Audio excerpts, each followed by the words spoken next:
Bonjour à tous. Encore une fois, très heureux d'ouvrir la parole de Dieu avec vous. J'aime à me rappeler que c'est quoi l'objectif? Quand j'ouvre ma Bible, quand je lis ma Bible, eh bien, certainement que Dieu me parle, mais au-delà de ça, que Dieu m'encourage ou que Dieu me reprenne si c'est nécessaire, mais surtout que Dieu puisse me transformer, que Dieu puisse agir dans ma vie, que je puisse être jour après jour plus ressemblant à notre modèle qui est Christ. C'est ma prière aujourd'hui pour ce temps de prédication, que soit retenue la parole de Dieu et que ce qui n'est pas de lui ne soit pas retenu. Il est parfois difficile de se positionner devant les événements qui se présentent à nous. Quelle réponse apporter à une accusation? Quelle position prendre vis-à-vis d'une idée ou d'une autre? Quelle idée défendre à tout prix? Quelle décision prendre devant un choix compliqué? Qu'est-ce qui oriente nos choix? Quelle est la motivation sur notre chemin? Alors ce matin, on va continuer notre parcours dans l'évangile de Jean. On arrive au moment où Jésus a été livré aux autorités par la trahison de Judas, on l'a vu la semaine dernière. Les disciples ne sont plus avec lui. Il se retrouve seul face à ses accusateurs, seul face à un juge. On a Pilate d'un côté, les autorités juives de l'autre.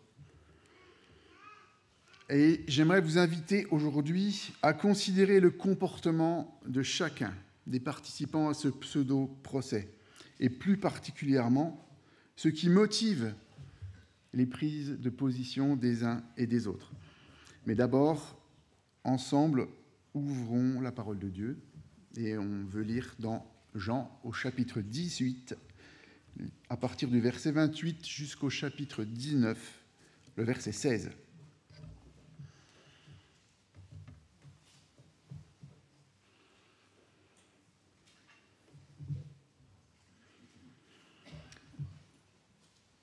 De chez Caïphe, ils conduisirent Jésus au prétoire. C'était le matin.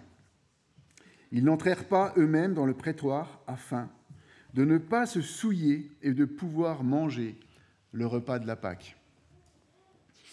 Pilate sortit donc à leur rencontre et dit : « De quoi accusez-vous cet homme » Ils lui répondirent : « Si ce n'était pas un malfaiteur, nous ne te l'aurions pas livré. » Sur quoi Pilate leur dit : « Prenez-le vous-même et jugez d'après votre loi. » Les Juifs lui dirent : « Nous n'avons pas le droit de mettre quelqu'un à mort. » C'était afin que s'accomplisse la parole que Jésus avait dite pour indiquer de quelle mort il allait mourir. Pilate rentra dans le prétoire, appela Jésus et lui dit : « Es-tu le roi des Juifs » Jésus lui répondit : « Est-ce de toi-même que tu dis cela, ou d'autres te l'ont-ils dit de moi » Pilate répondit : « Suis-je un Juif, moi ? Ta nation et les chefs des prêtres t'ont livré à moi. Qu'as-tu fait » Jésus répondit : « Mon royaume n'est pas de ce monde. Si mon royaume était de ce monde, mes serviteurs auraient combattu pour moi, afin que je ne sois pas livré aux Juifs. Mais en réalité, mon royaume n'est pas d'ici-bas. » Pilate lui dit : « Tu es donc roi » Jésus lui répondit : « Tu le dis, je suis roi. Si je suis né et si je suis venu dans le monde, c'est pour rendre témoignage à la vérité.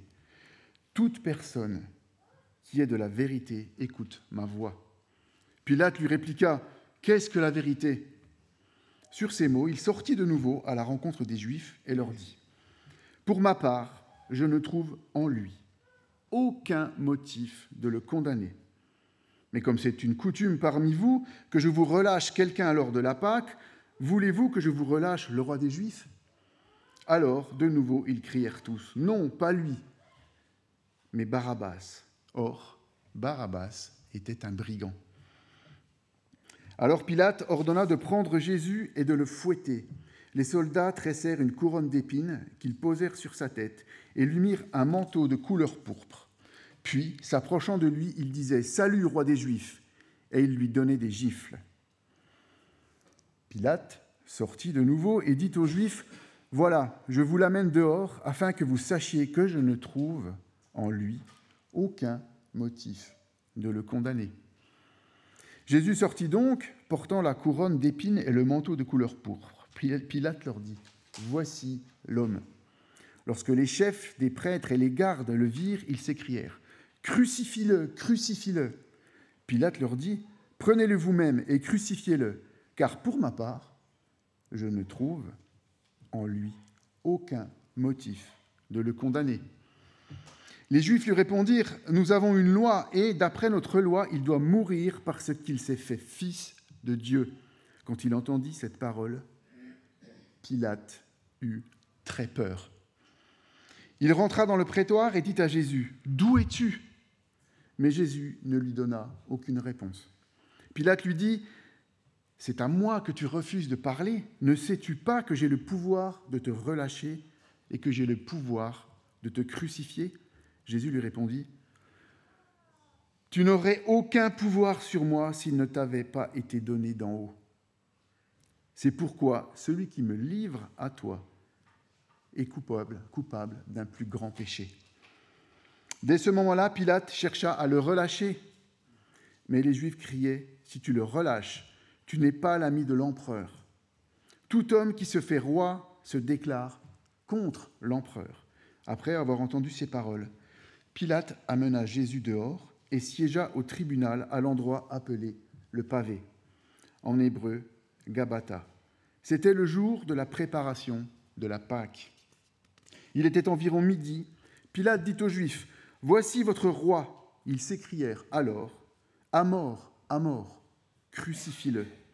Pilate leur dit « Dois-je crucifier votre roi ?» Les chefs des prêtres répondirent « Nous n'avons pas d'autre roi que l'empereur. » Alors il leur livra pour qu'il soit crucifié. Ils prirent donc Jésus et l'emmenèrent. J'aimerais qu'on puisse prier avant d'aller plus loin dans l'examen de notre texte d'aujourd'hui. Seigneur, gloire à toi parce que nous avons ta parole entre les mains. Gloire à toi parce que, Seigneur, tu nous as laissé la Bible qui nous fait du bien, qui nous transforme, Seigneur, et c'est notre prière ce matin. Seigneur, je te prie que nos cœurs puissent être prêts à comprendre ce que tu veux nous dire, que nos cœurs soient prêts à changer et que tu, par toi toute puissance, Seigneur, tu nous transformes les uns et les autres. Amen. Alors, dans ce passage, on a 3 acteurs principaux. Et on a également 3 motivations différentes pour appréhender le sort de Jésus. Alors, on nous parle de qui ? On nous parle de Pilate. Pilate, nous verrons qu'il est conduit par sa crainte des hommes. Nous avons les Juifs, et nous verrons qu'ils sont conduits par leur orgueil et par leur soif de pouvoir. Et puis nous avons Jésus. Nous verrons que lui est conduit par la vérité et l'accomplissement du plan de Dieu. Alors Pilate, on ne sait pas grand-chose de lui, si ce n'est qu'il était, au moment de la mort de Jésus, le préfet de Judée. Il devait rendre des comptes à l'empereur de Rome, Tibère. Sa charge était donc l'administration de la région de Judée.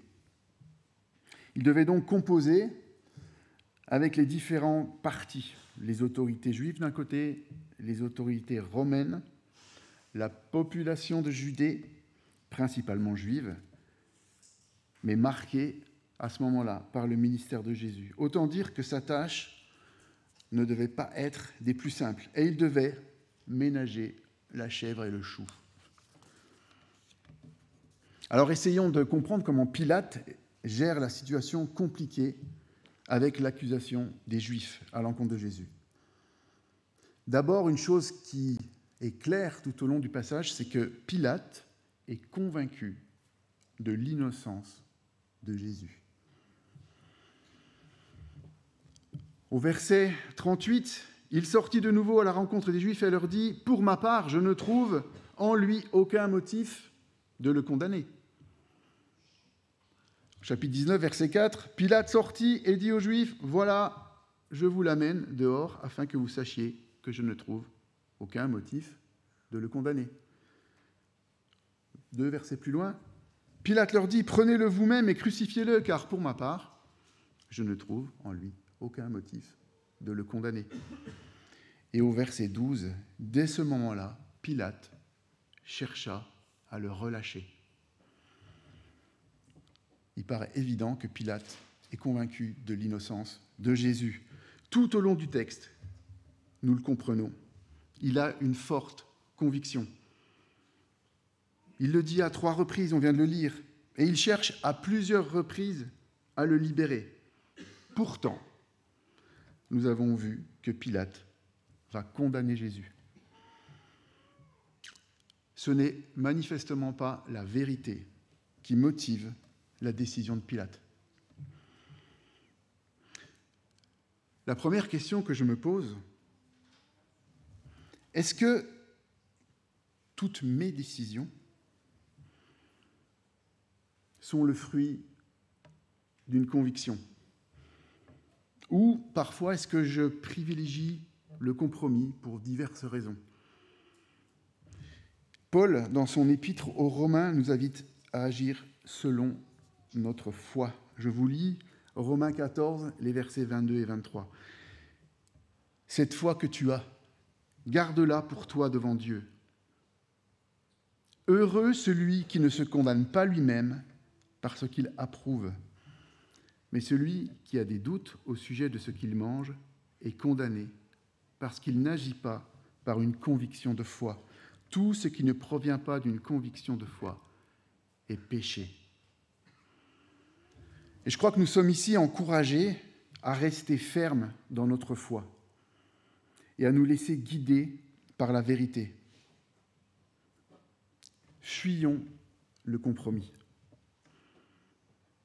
Alors Pilate, on l'a vu, a une conviction, il s'assoit dessus. Mais Pilate est incompétent pour juger Jésus. Regardez les questions qu'il pose à Jésus. « Es-tu le roi des Juifs ? Est-ce que moi je suis juif ? Qu'as-tu fait ? Mais donc, tu es donc roi. Mais qu'est-ce que la vérité ? D'où es-tu ? » Pilate n'a aucune idée de ce qu'est Jésus pour les Juifs et de qui est Jésus.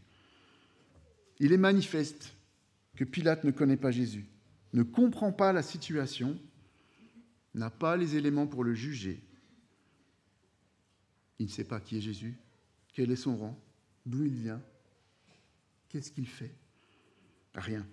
Pourtant, Pilate va livrer Jésus pour qu'il soit crucifié. Ce n'est pas la justice qui motive Pilate. Il est ignorant de toutes ces choses. Il entre dans le prétoire pour juger Jésus. Il le fait fouetter alors qu'il est convaincu de son innocence. Il l'envoie à la croix alors qu'il ne trouve aucun motif de le condamner. Il aurait pu dire qu'il n'était pas compétent pour juger Jésus, qu'il ne connaît ni Jésus, ni la loi des Juifs, ni la situation, ni d'ailleurs les accusations. La justice n'est pas le souci de Pilate. Et la deuxième question que je me pose, est-ce que mes décisions, mes prises de position sont conduites par la justice ou pour toute autre raison indigne de mon statut de fils de Dieu?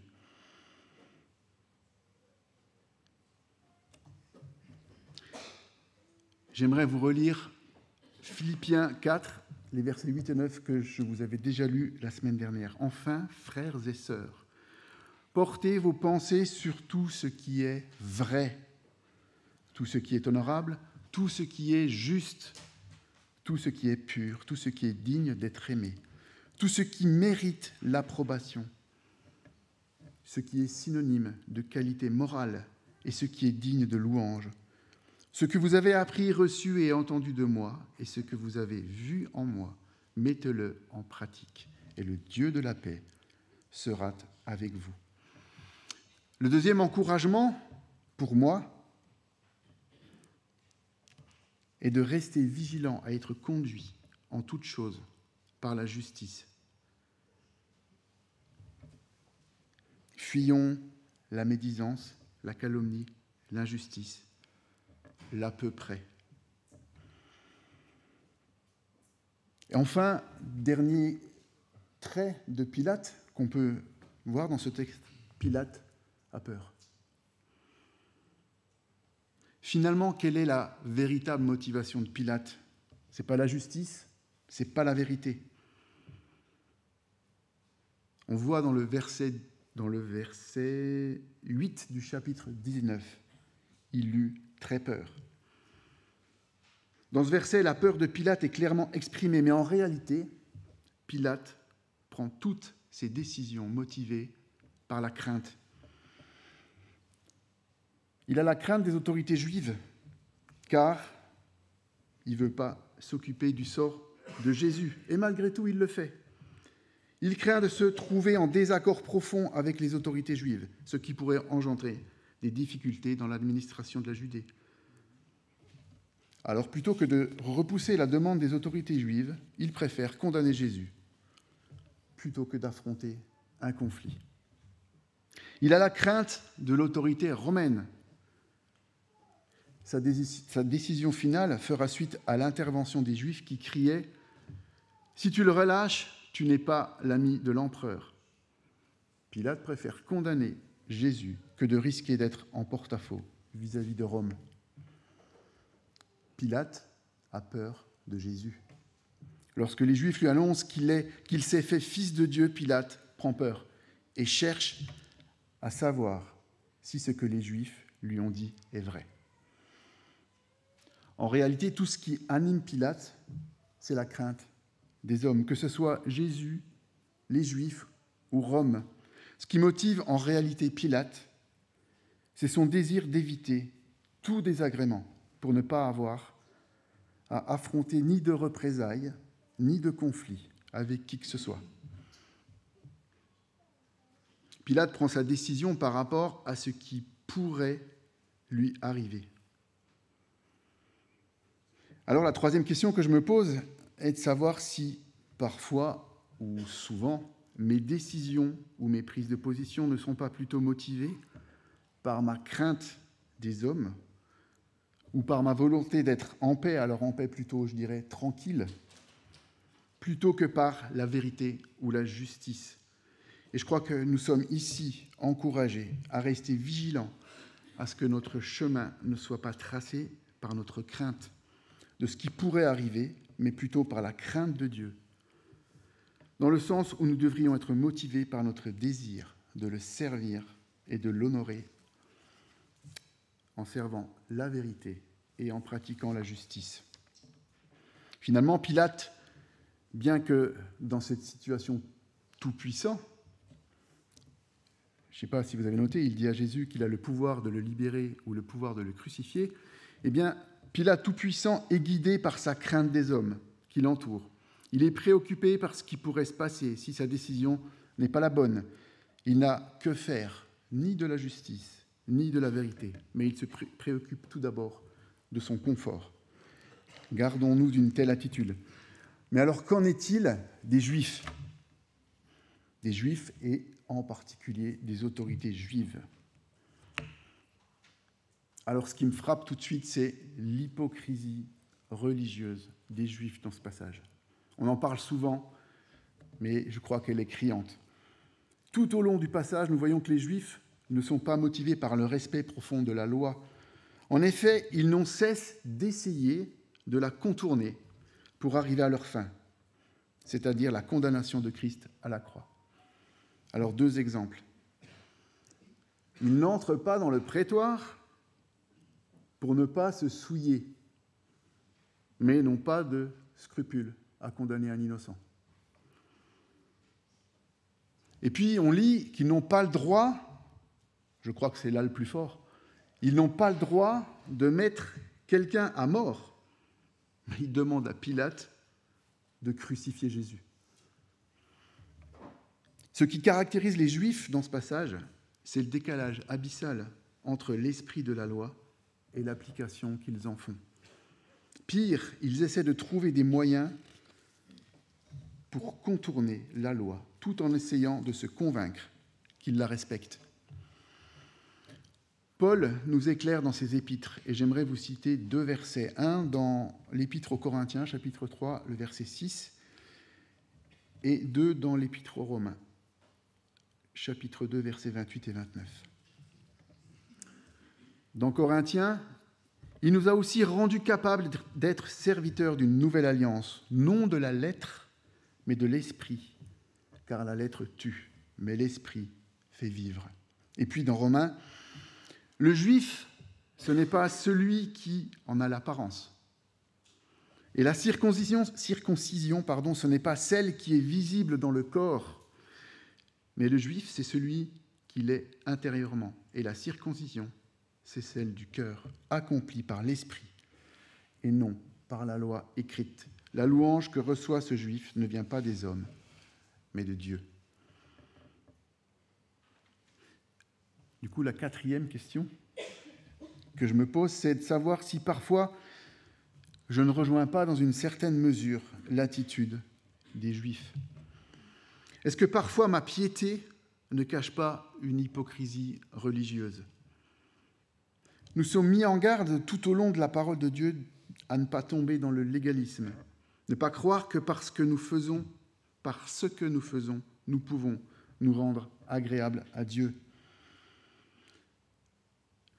Je crois qu'ici, on est encouragé à rester vigilant, à ne pas tomber dans l'hypocrisie religieuse, mais à cultiver une relation vraie avec notre Dieu qui nous donne le vouloir et le faire et qui nous équipe pour rester attachés à lui.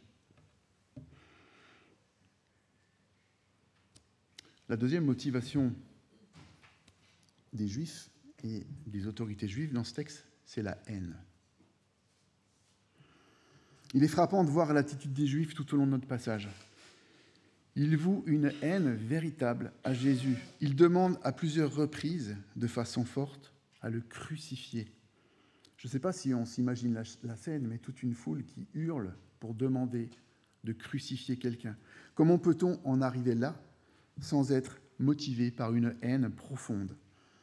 2 exemples frappants du passage. Ils accusent Jésus de malfaiteur, alors qu'aucun d'entre eux ne peut lui reprocher quoi que ce soit. Son ministère était public. Tout le monde a vu qui il était, ce qu'il faisait. Il préfère la libération d'un malfaiteur que celle de Jésus.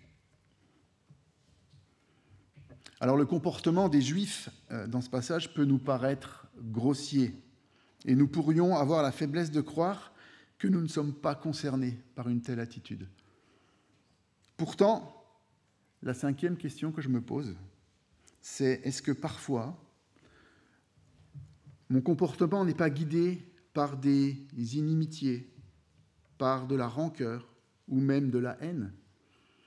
Est-ce que dans mes relations, je suis guidé par l'amour de mon prochain ou par des cicatrices d'événements passés, par mes rancœurs ? Est-ce que je ne juge pas sur le passé et non avec le cœur de Dieu ? Est-ce que je vis réellement le pardon que je suis invité à rechercher quoi qu'il arrive ?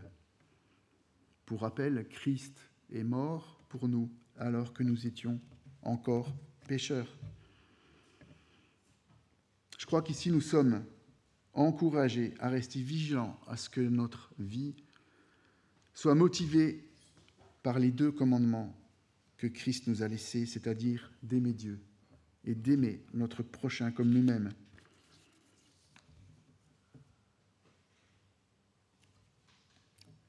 Et ceci n'est possible qu'en vivant le pardon enseigné par Christ et non en cultivant de la rancune, de l'inimitié, ou de la haine. Gardons en mémoire ce qu'est l'amour, et ça, on le trouve dans 1 Corinthiens 13, les versets 4 à 7. L'amour est patient, il est plein de bonté. L'amour n'est pas envieux, l'amour ne se vante pas. Il ne s'enfle pas d'orgueil, il ne fait rien de malhonnête. Il ne cherche pas son intérêt, il ne s'irrite pas, il ne soupçonne pas le mal. Il ne se réjouit pas de l'injustice, mais il se réjouit de la vérité. Il pardonne tout, il croit tout, il espère tout, il supporte tout. Et puis, les Juifs sont motivés par le pouvoir. Alors, ce dernier point est moins visible dans notre passage, directement. Néanmoins, nous savons que les pharisiens poussent les Juifs à réclamer la crucifixion parce que Jésus remet en question leur autorité. Il remet en question leur autorité spirituelle, mais aussi leur autorité politique.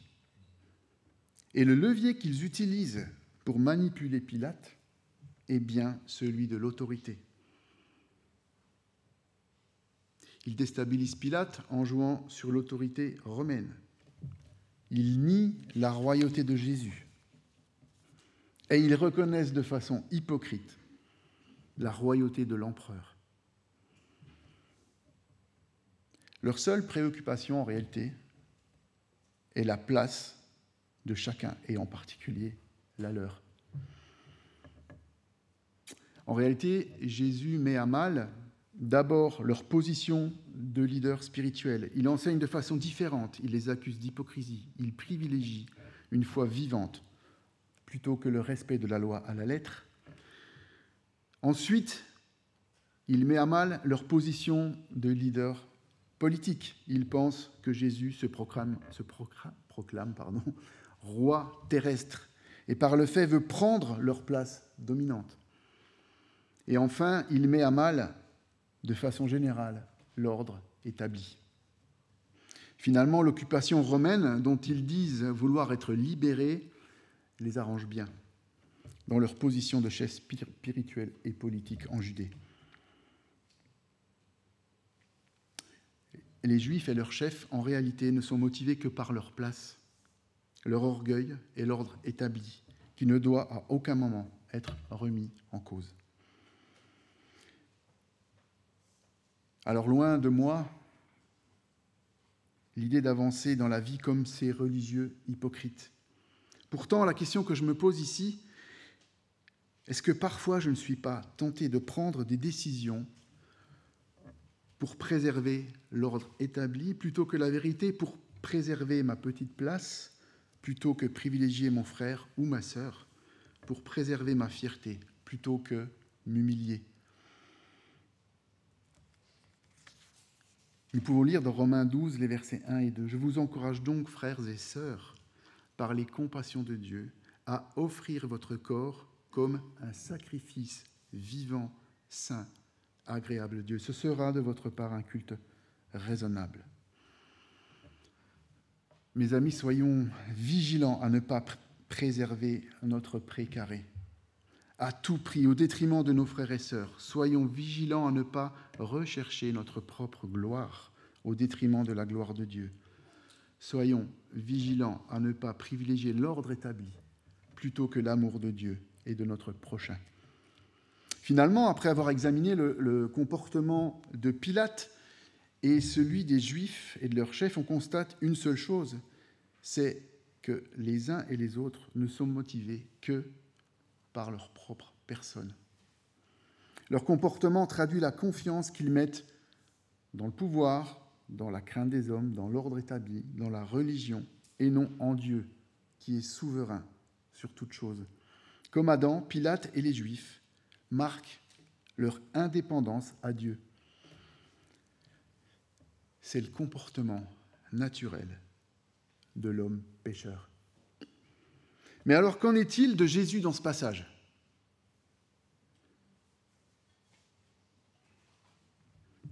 En réalité, Jésus avance avec les motivations inverses de ses interlocuteurs ou accusateurs. Il est pour nous le modèle à suivre. En face de Pilate, qui agit contrairement à ses convictions, Jésus est droit. Il dira « Tu le dis, je suis roi ». En face de Pilate, qui a peur, Jésus ne craint pas les conséquences de ce qu'il dit, de ce qu'il est. En face de Pilate, qui fait usage de son autorité de façon injuste et abusive pour son propre intérêt, Jésus tout-puissant n'utilise pas sa souveraineté, mais accepte son sort pour le salut de tous. Je vous relis le verset 11 du chapitre 19. Jésus répondit « Tu n'aurais sur moi aucun pouvoir s'il ne t'avait été donné d'en haut. C'est pourquoi celui qui me livre à toi commet un plus grand péché. » En face des Juifs qui veulent le pouvoir, il reste humble et à sa place. « Mon royaume n'est pas de ce monde, » répondit Jésus. « Si mon royaume était de ce monde, mes serviteurs auraient combattu pour moi afin que je ne fusse pas livré aux Juifs.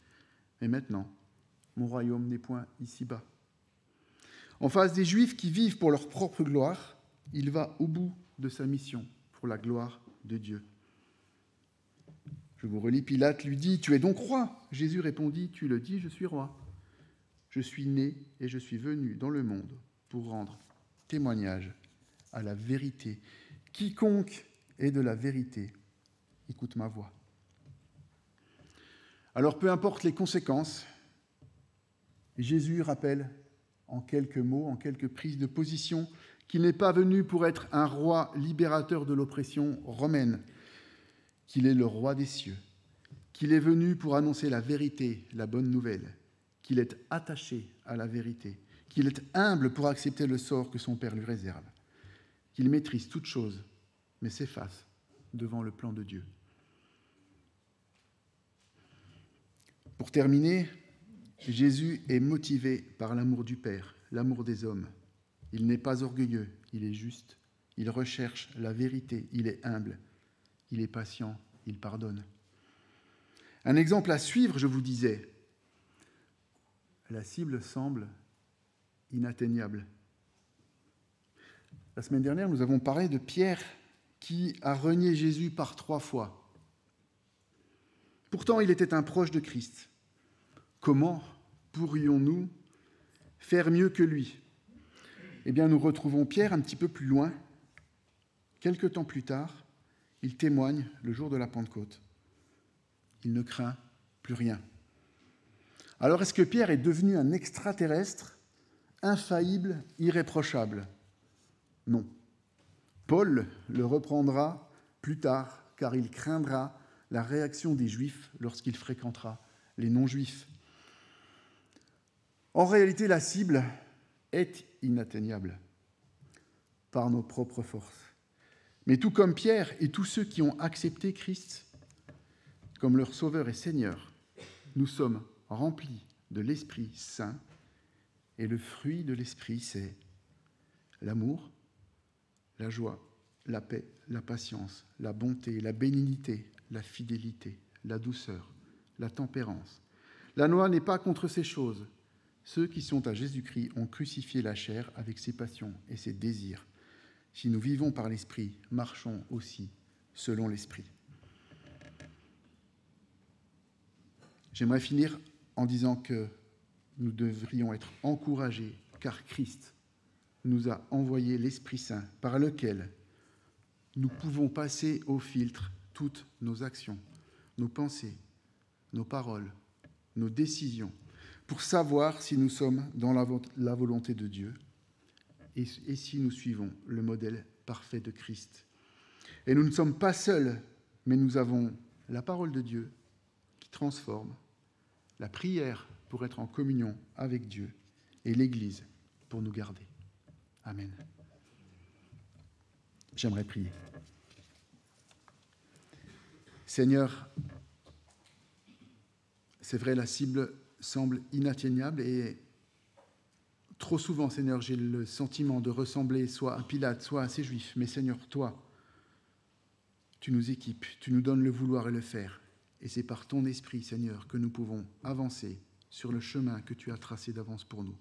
Seigneur, nous te prions que tout au long de nos journées, de nos semaines, nous puissions rester en communion avec toi et que nous puissions comprendre et entendre quel est ton plan pour chacun d'entre nous et que nous puissions jour après jour toujours plus te ressembler, Seigneur. Amen.